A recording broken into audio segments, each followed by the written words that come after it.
Ang pulong sa Dios buhi og nagalihok nga gamhanan. Labi pang mahait kaysa espada nga duhay sulab. Og modulot ngadto sa itagbuan sa kalag o espiritu, sa mga lutahan o sa mga kauyukan, og mutugkad sa mga hunahuna o katuyuan sa kasing-kasing. Ang tibuok nga kasulatan gipaginawa sa Dios ug may kapuslanan alang sa pagpanudlo, alang sa pagpamadlong, alang sa pagpanulid, ug alang sa pagmatuto sa pagkamatarong, aron ang tao sa Dios mamahingpit, masinangkapan alang sa tanang maayong bulhaton. Paningkamuti pagayo ang imong kaugalingon sa pagpakita sa atubangan sa Dios nga iyang nahimutan. Usa ka magtatrabaho nga dili kinahanglan magakaulaw nga sa hustong pagi magapanudlo sa pulong sa kamatuoran. In Isaiah 43:2, when you pass through the waters, I will be with you. When you cross rivers, you will not drown. When you walk through fire, you will not be burned, nor will the flames hurt you. Psalm chapter 3 verse 3. But Lord, you are my shield, my wonderful God who gives me courage. 2 Chronicles 16:9. The Lord searches all the earth for people who have given themselves completely to Him. Deuteronomy 1:30. The Lord your God will go ahead of you and fight for you as He did in Egypt. You saw Him do it. Sa dili pa kita magapadayon sa pagtuon sa pulong sa Dios niining adlaw, sa maslandan gikinahanglan ang atong susi sa atong tagsatag sa kakalag kun kanaba kita mga salang nabuhat ning adlaw o kini gikinahanglan nga atong hinganlan o atong isugid ngadto sa tubangan sa Dios nga mahan aron dili kini mahimong babag sa atong pagtuon sa pulong sa Dios. 1 John 1:9 is what we are supposed to use. Nga nagkanayon sa in English, if we confess our sins, God is faithful and just to forgive us our sins and to cleanse us from all unrighteousness. Busa, human imubuhat ka na, ikaw mapunaw sa Espiritu Santo nga ikaw may balik sa imong pakigamitay sa Dios. Nawalang kanimo dili pa magtutuo ang imong buhaton, dili ang pagsugid sa mga sala, kundi ang pagtuo. Pagdawat kang Ginoong Jesucristo ingon nga manluluwas. Tumuo ka kang Ginoong Hesus ug ikaw maluwas. Mga buhat, Kapitulo 16, versikulo 31. Busa sa hilom magampo ta.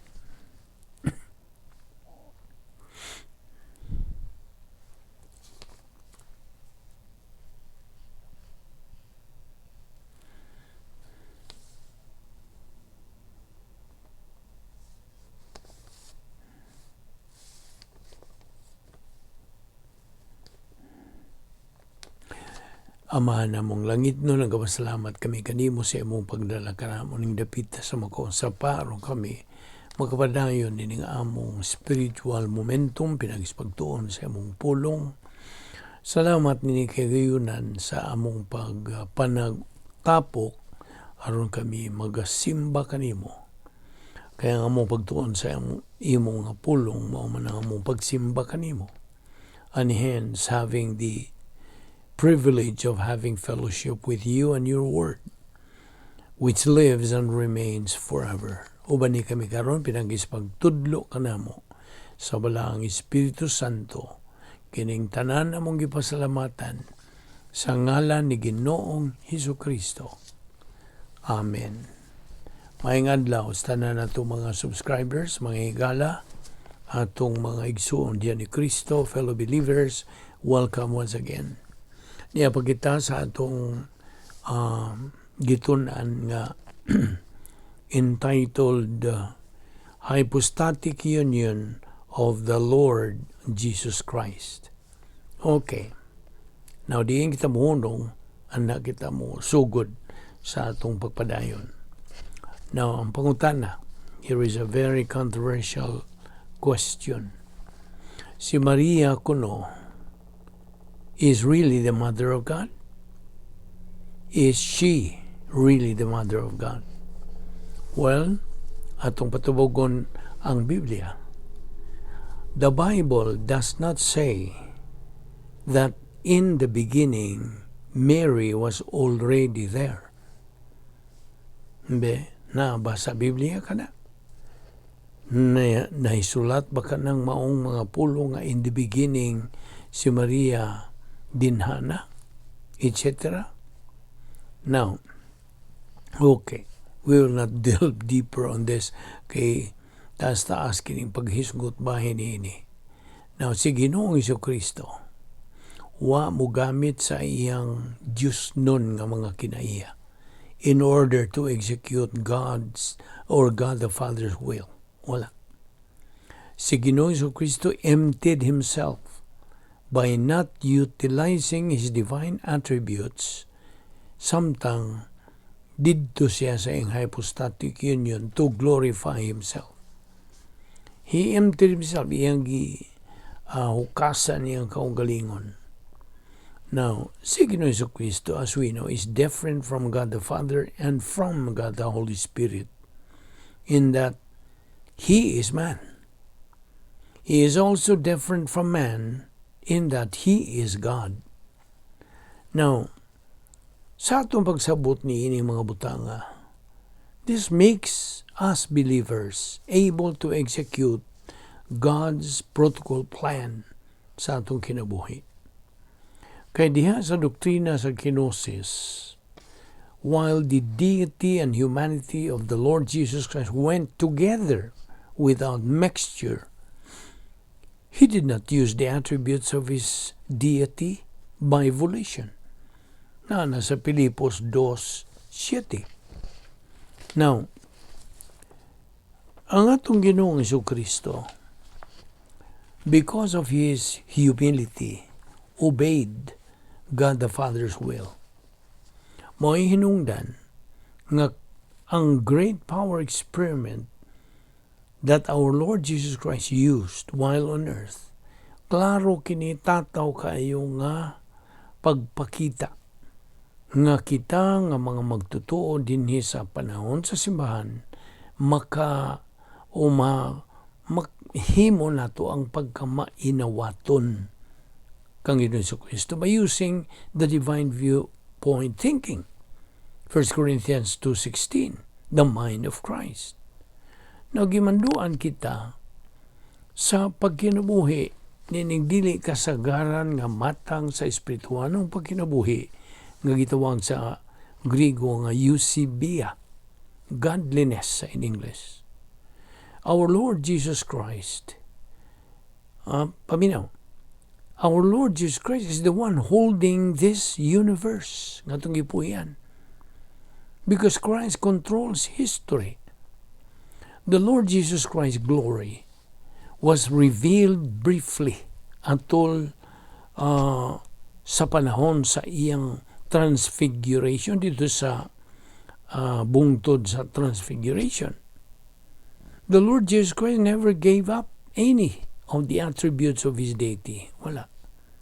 This is called the doctrine of kenosis. Now, that's why the Lord Jesus Christ had perfect humility. Hingpit gyud ang iyang pagkamapaubsanon. Sa iyang pagkatao, in His humanity, iyang gigamit kadtong napulo ka mga paagis pagsulbad sa mga suliran. God's 10 problem-solving devices. Kitang mga magtutuo cannot imitate, dili ta awat sa kinabuhi ng Ginoong Jesucristo in the human way. Dili. Kaya ka na human viewpoint. We only use the 10 problem-solving devices to imitate our Lord Jesus Christ. Si Ginoong Jesucristo was completely glorified during His bodily resurrection. Si Ginoong Jesucristo never used and surrendered His relative attributes to benefit Himself, but voluntarily restricted in keeping with the Father's plan sa una niyang pag-anid sa kalibutan.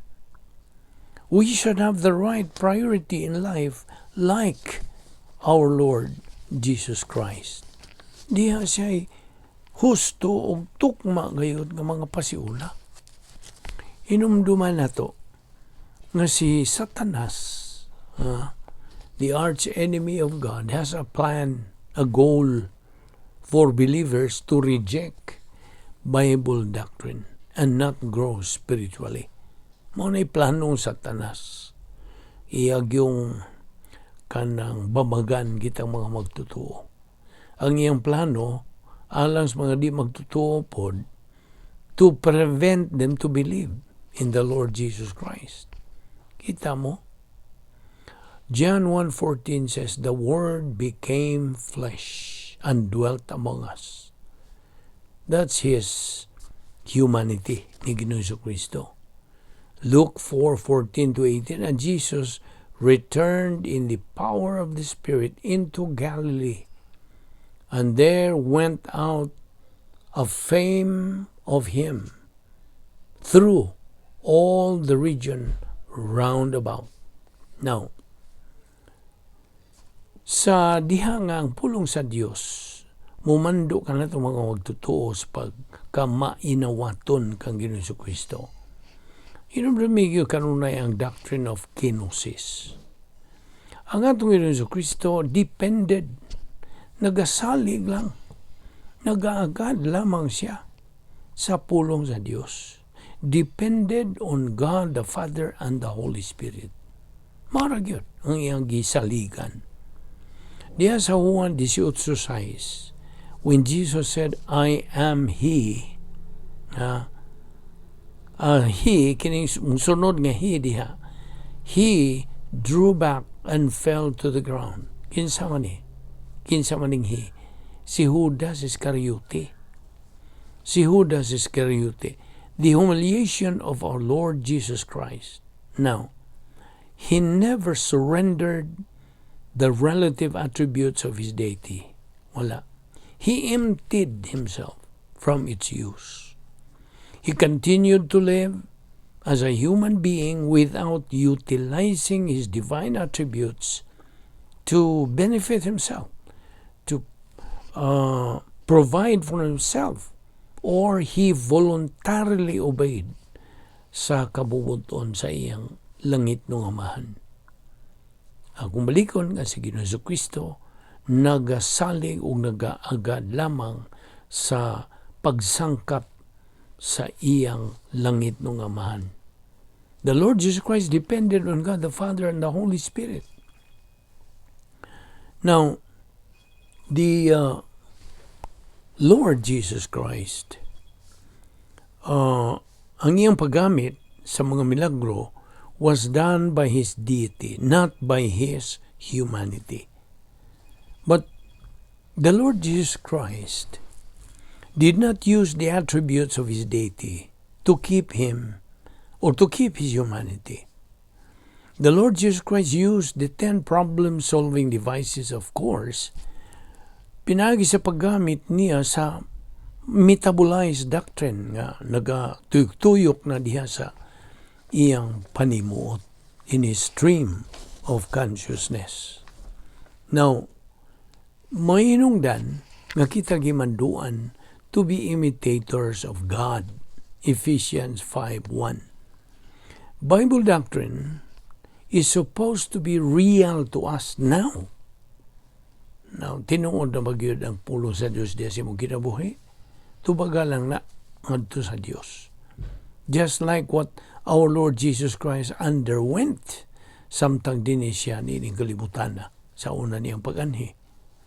Ang pulong sa Dios God is more real na, mas tinuod na usa ka magtutuo kaysa mga circumstances kinabuhi. Ug mao kana ang Yahweh aron kita mahimong mga mananaog. And that's the key to be a winner believer. Believe in this. Bible doctrine works and never fails. So I hope na suwat na nimo diha sa imong notebook. Now, most people of today, nagakinabuhi lang sa ilang mga kinabuhi based on what they see. Giingon lagi nako. Sabado last week, matol na itong panaguban nga. Ang ilang gibasihan sa ilang kinabuhi is what they see. To see is to believe. No na. Apan kita nga mga magtutuo dinhi sa kapanahonan sa simbahan. No longer live by sight, but by what? By faith. Naman na 2 Corintios 5:7.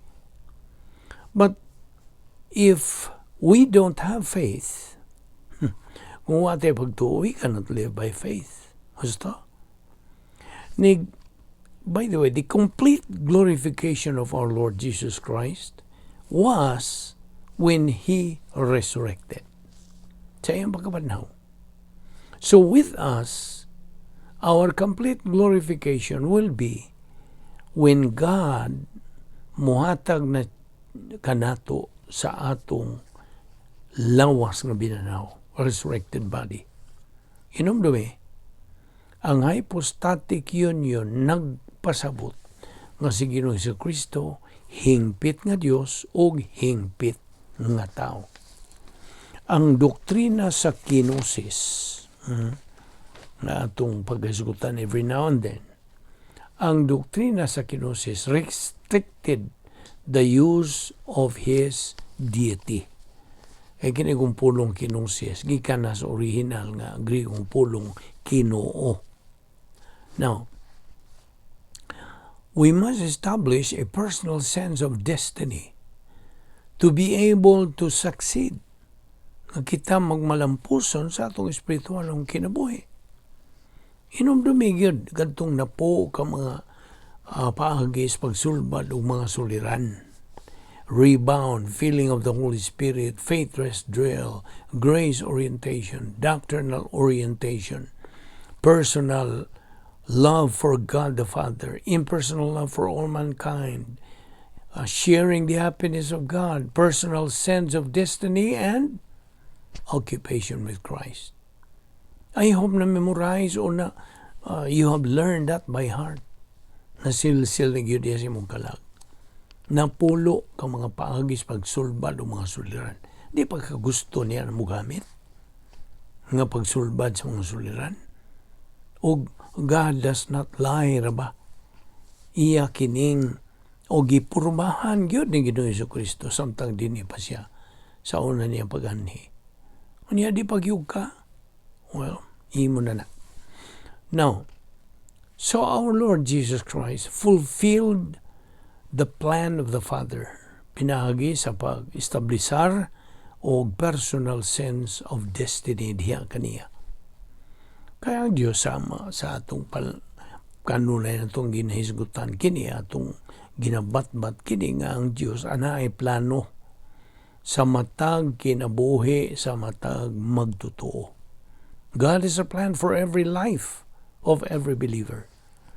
Ang atong Ginoong Jesucristo voluntarily took His attributes as humanity aron sa ingon niya na siya makaluwas sa mga katawhan to appropriate to God the Father's will o sa pagpasiguli sa tao ngadto sa Dios. Reconcile man to God.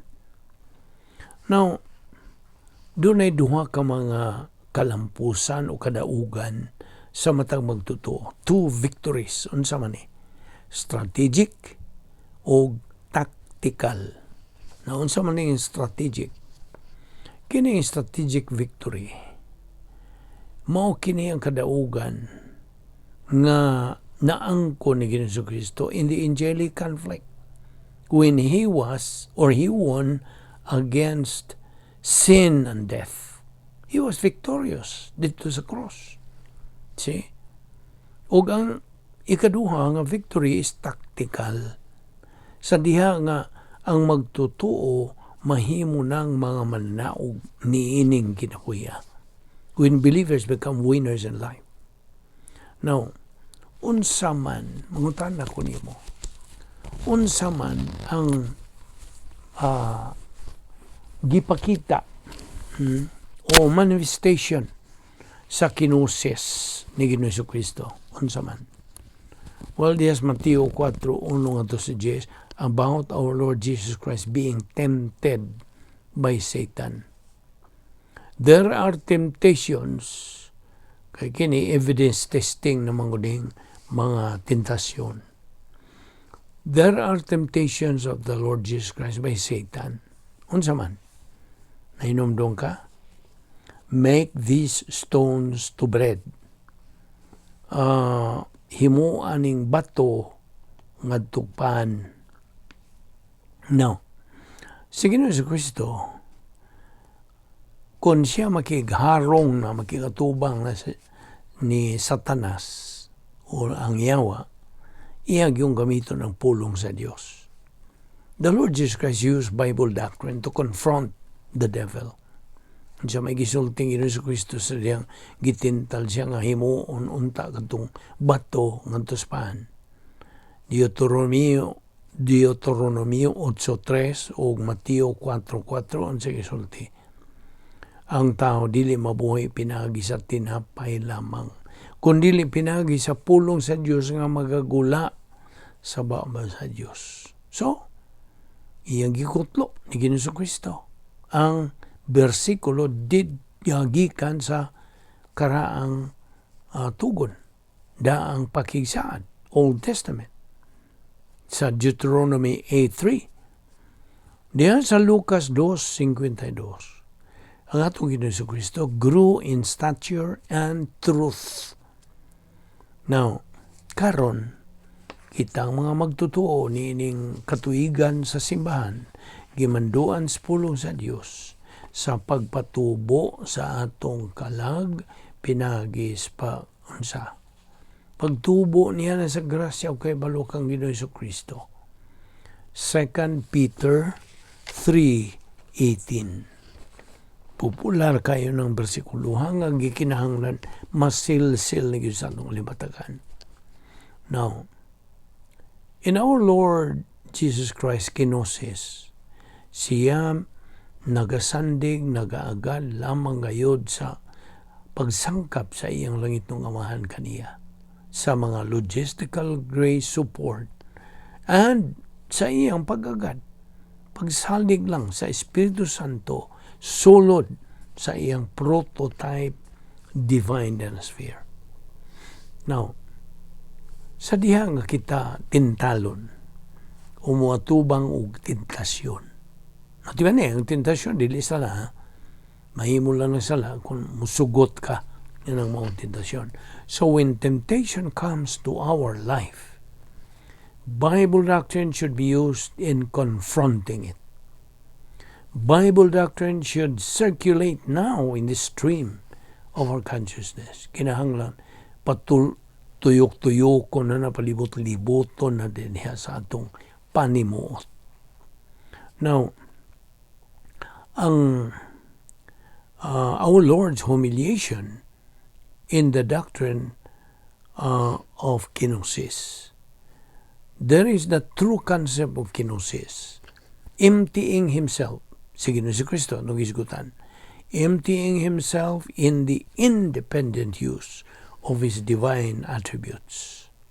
Si Ginoong Jesucristo did not use his divine attributes in fulfilling his Father's plan for the Lord Jesus Christ's life in his first advent. No. Ang atong Ginoong Jesucristo voluntarily took upon himself the form of man. He never took advantage of the attributes of God for his own benefit, samtang diha siya sa iyang hypostatic union. Diha sa Filipos 2, versikulo 5, nagkanayon kini, let this mind be in you, which was also in Christ Jesus. Verse 6, who, being in the form of God, did not consider it robbery to be equal with God.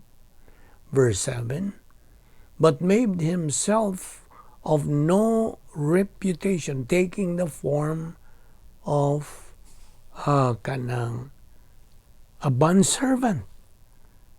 You see, and coming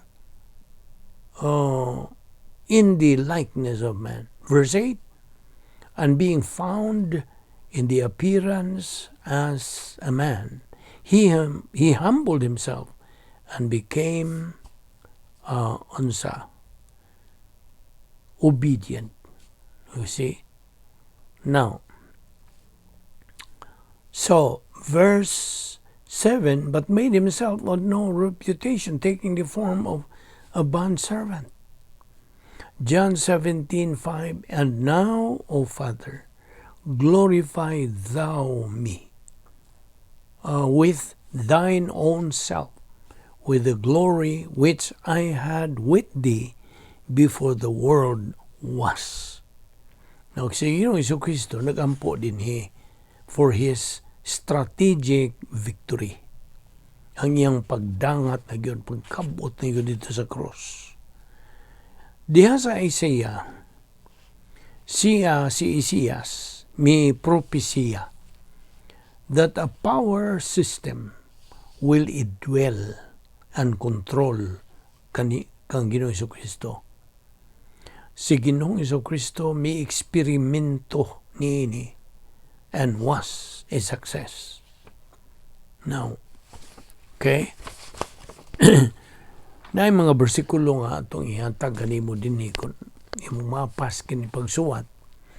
Matthew 12:18 to 28, Luke 4:18 and 20, John 16:13 to 14, 2 Corinthians 3:1 to 3. Now, it was our Lord Jesus Christ humanity, ang iyang pagkatao, nga maoy midawat sa atong mga sala. Sa iyang hypostatic union, iyang gigamit every human resources sa pulong sa Dios. Ito nga Lucas 2:52, and Jesus kept increasing in wisdom and stature and in favor with God and men. Now, diya si Bruhanon 10, versikulo 5, wherefore when he cometh into the world, mo na'y nagsugod diha. Verse 6, in burnt offerings and sacrifices for sin. Verse 7, then said I, lo, I come, in the volume of the book. Verse 8, above, when he said sacrifice. Verse 9, then said he, lo, I came too. Verse 10, by the which we are sanctified through the offering. Now, Philippians 2, verse 7, but made himself, si Ginoong Jesucristo, of no reputation and took upon himself. Okay? Verse 8, and being found, etc. Na niya prinsipyo ang nihatag nimo, ha? The Lord Jesus Christ had to become humanity to be the Savior. Okay? Gikinahanglan nga siya mahimong tao aron sa pagluwas sa tao. Okay? Only the humanity of the Lord Jesus Christ could bear our sins in order to be the mediator. 1 Peter 2, verse 24. To be the mediator, he had to be equal to both God and man. Diyos siya, at the same time, tao. As God, si Ginoong Jesucristo was infinitely superior. Our Lord Jesus Christ, virgin birth. The old sin nature is not part of the soul, but in the cell structure of our human body. Now, dias Roma 7:18, Nga ro kayo nang nagasungti nga, in my body dwelleth no good thing. Na, wagyo mayo. Now, kining hinumdum ka niya atong itukbil, kini atong dalikyatan, naghisgot katong mitosis. Man has 46 information or data, chromosomes, 23 pairs. Now, there are specialized cells that carry information. Pero di na mo tukbil pagkakaroon ni kay this needs time, enough time to study. Inumdumi nga si Ginoong Jesucristo is true humanity 100% and true God 100%. This is what it means by hypostatic union. Kung na'y magutala ni mo dihas gawas, kung sa may inyong nasabtan niya ng hypostatic union ni Ginoong Jesucristo, mga na. Si Ginoong Jesucristo, matuod nga tao, 100% nga tao, o 100% pod nga Diyos. Maunay po pasabot sa hypostatic union. Diha sa Lucas 2:52, si Ginoong Jesucristo was normal, ordinary human being. He grew up in stature and wisdom. Mianto siya, kauhaw, kagutom, kakapoy, etc. Just like any ordinary normal person. Apan siya, may gabit sa pulong sa Diyos in his earthly life, part of the great power experiment. Thus, iyag yung naabot, nakabot yun iyang tumong sa pagkamatay dito sa cross. Now, ato naman ang isgutan po, dapat ibalik ko na ito, nga si Ginoong Jesucristo is the most unique person in the whole universe. Dili siya kasagaran nga persona. Of course, it is understandable nga siya talangsaon nga persona. Now, 1 Timothy 2:5-6, there is one God and one mediator. 1 Peter 2:9, ye are a chosen generation. Ikaw ug ako nga mga magtotoo. We belong to the royal priesthood, chosen generation. John 8:58, before Abraham was, I am. Mo ka na gipamulong na Ginoong Jesucristo. Acts 4:12, neither is there salvation on any other under heaven given among men whereby we must be saved. Si Ginoong Jesucristo as man, diya sa John 19:28, mingon siya, giuhaw ako. Diya sa Lucas 23:46, unto thy hands I commend my spirit. So, atong sublion nga ang doktrina sa kinusis, gigaspulong Kinoo, means our Lord Jesus Christ restricted himself from the use of his deity. Kaya ang true concept of kenosis yun is emptying himself ni Ginoong Jesucristo in the independent use of his divine attributes.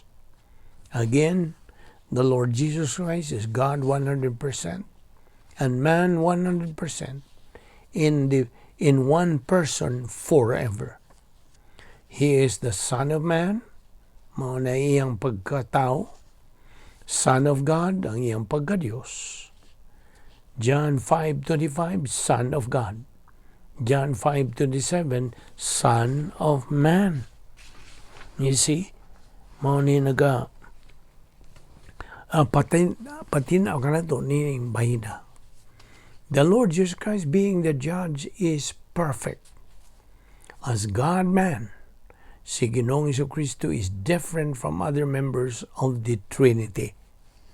He is the only manifest member of the Godhead nilang tulo, Diyos nga Amahan, Diyos nga Anak, ug Diyos Espiritu Santo, siya lamang si Ginoong Kristo ang Diyos nga Anak, mao'y makita nga sakop sa balang Trinidad.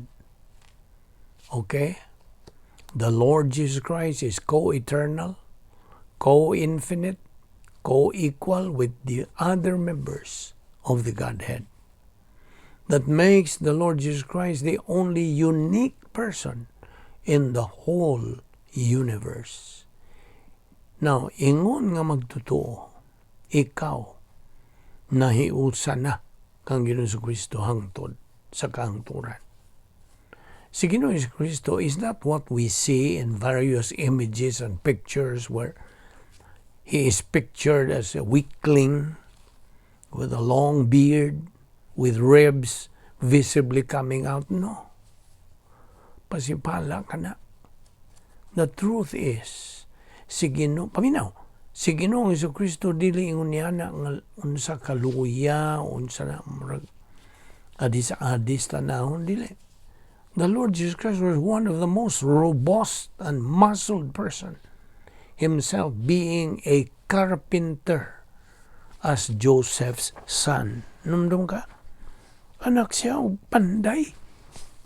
Itong ilang mga paggabas niya, pagkanang dok sa mga kanang martilyo, unsa pa diha. Dakog braso to sa Ginoong Kristo. Now, ang iyang humanity, ang pagkatao, did the following: burial, resurrection, ascension, and session. Di man niya, he did not use his deity. Nga naman. It was God the Father's perfect plan nga si Ginoong Kristo fulfilled all that. Hinomdumi. Sa dihang gitintal si Ginoong Kristo ni Satanas. Si Satanas may tintal din ni Ginoong Kristo sa iyang pagkatao, so that eventually he would defeat our Lord's deity. Iyang buntugon kunuhay unta sa Ginoong Kristo sa iyang pagka-Diyos, with the hope na kini si Satanas would destroy the plan of God. Thus, there would be no salvation for man and God is defeated. Kita mo? That never happened. Nung ka nang may tabo. Why? Because Satan is a defeated enemy. Ayaw nagkalimti. He is a defeated enemy. Pildiro ng daan. Prinsipyo. The more doctrine we learn, the more capacity we earn, the more capacity for life, for love, for blessings. Ako malikot. Kaya mahinungdan nun kayo ng prinsipyo ha.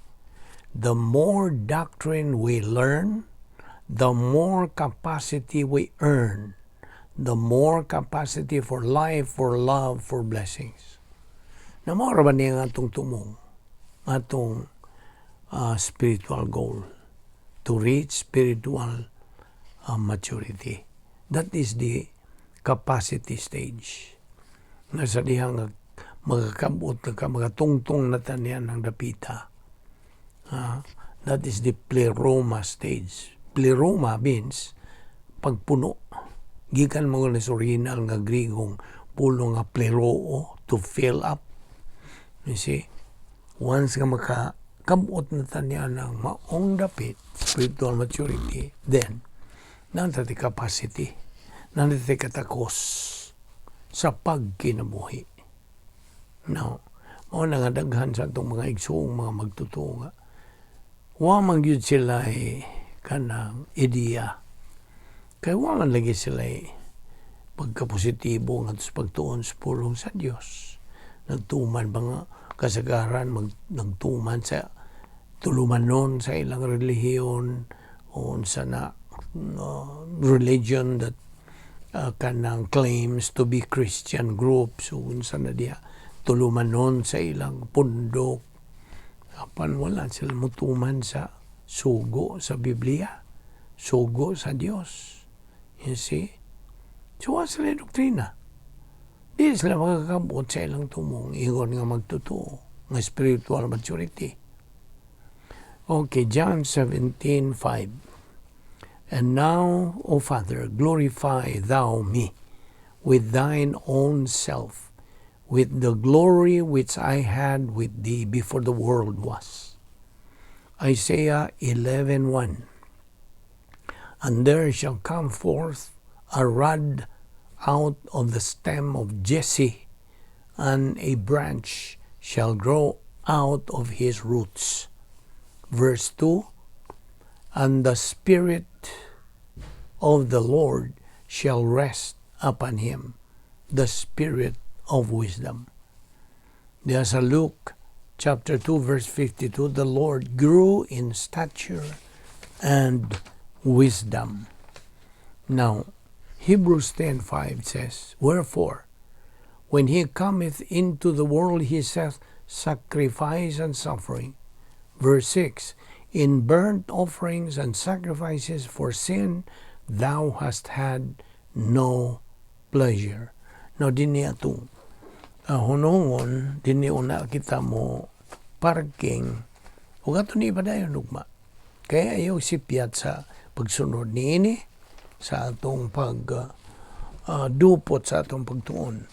Bahin ni ining hypostatic union of our Lord Jesus Christ. Let us pray. Ambahan na mong Diyos, nagpasalamat kami kanimo nining higayon nga kami ambitay kanimo sa imong mga pulong. Salamat sa imong grasya nga although dili kami takos, ikaw nagmatinunganon magayod sa imong mga saan. Salamat sa imong paglamdag ka na mo bahin ining mahinungdanon pagayong doktrina. Ang hypostatic union ni Ginoong Hesukristo. Dada kami pagbalik ugma dinhi. Salamat niya mo Bible study through the YouTube sa Balbido Evangelistic Ministry. Kining tanan among ipasalamatan sa ngalan ni Ginoong Hesukristo. Amen.